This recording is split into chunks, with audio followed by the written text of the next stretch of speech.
I had a friend. She had the most beautiful pair of eyes. But all she ever wanted was to be a boy. What's the point? I'd ask her. How is it any different? You can climb trees, she'd reply. I found it very strange. All my childhood, I used to think of men as soldiers, in a perpetual state of war, alert, alarmed, watchful. We were raised that way. Taught to fear feelings, fear failing, fear itself. Protect your mothers, sisters, your aunts. From what? I would stumble back home, back to my mother. She'd always be in the kitchen, cooking, making, sewing and cleaning afterwards. I was disturbed. She'd always eat after the men would do. So one day I decided to help her. I sneak into the kitchen only to be caught by my uncle, her brother, her soldier. The kitchen isn't for boys. Why? You don't cook. What do? You do stuff.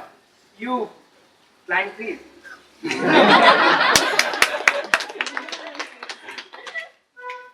Whoever gets the highest marks will become the monitor. My friend with those beautiful eyes, she'd always been better than me. And even though I came second, I was the one who was given the honor. I started wondering why. Maybe because I could climb trees.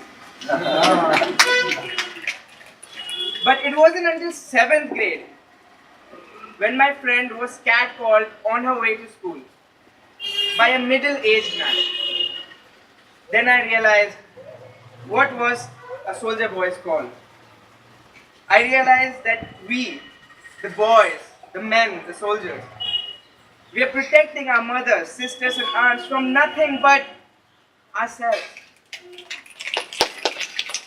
Days turned to months, months turned to years. My starry-eyed friend turned into my girlfriend. It pained me every time I had to ask her, "Babe, are you really going to wear that?" And what pained me more wasn't the conversation that followed. It was the silence. She surrendered. She accepted. She just understood. I was a soldier. I was protecting her from my own family. My mother passed away. I battled depression.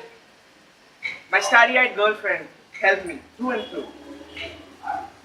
She scored well. I didn't. I was applauded, but she wasn't. Fast forward to 7 years later. My starry-eyed girlfriend turned wife earns more than I do, but has to pretend that she doesn't. We go out to eat, to celebrate. She gives some money to a less fortunate. He looks at her, then turns to me and says, "Thank you, sir." That changed everything. Not only did he not acknowledge her, he demeaned her. He demeaned her existence, implying that whatever came from her was actually from me. Times have changed, or so they.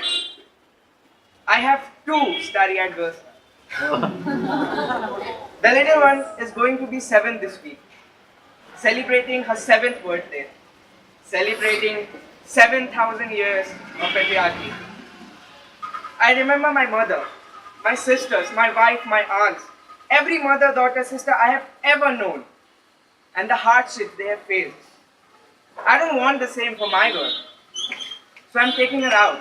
I've got a surprise for her. I'm going to teach her how to climb trees.